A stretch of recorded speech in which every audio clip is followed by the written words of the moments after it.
In this comprehensive video, we delve into the powerful fusion of cardio and weight training, unlocking the secrets behind this dynamic workout strategy.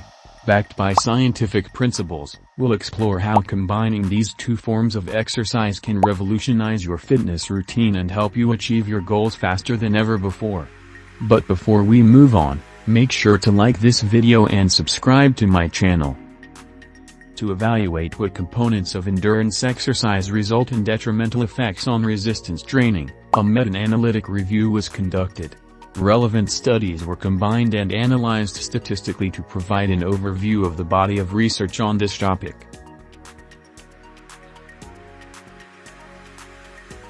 Overall, the ES for hypertrophy and maximal strength were not significantly different between strength and concurrent training groups. In contrast, power was significantly lower in the concurrent training group than in the strength-only group.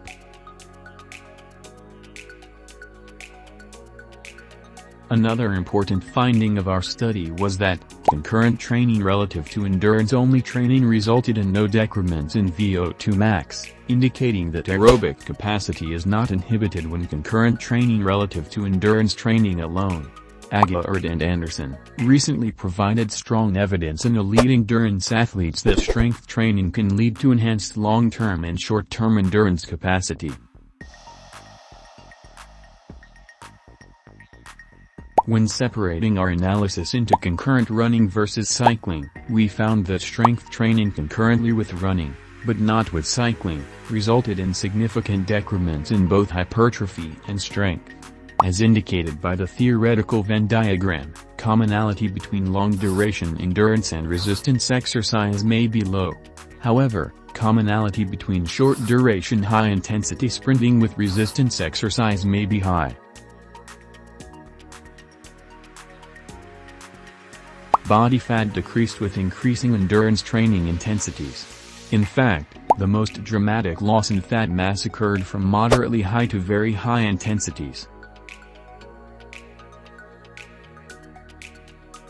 Our research suggests that overall power is the major variable, which is affected by concurrent training.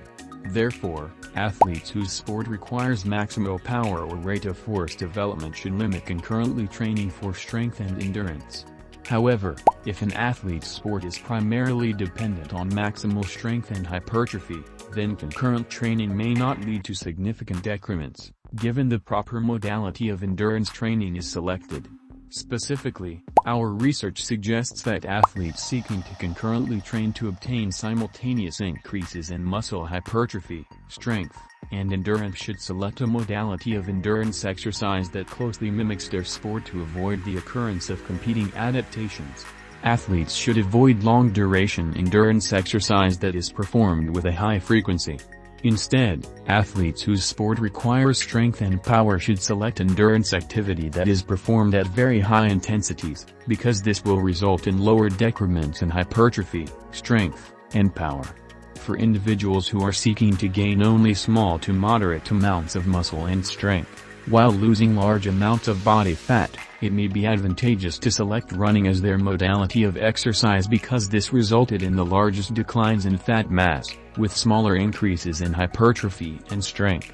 However, these individuals should still include higher intensity exercise during their program, because this appears to result in the greatest declines in fat mass when combined chronically with resistance exercise. If you want to buy the best quality gym equipment, click on the link in the description.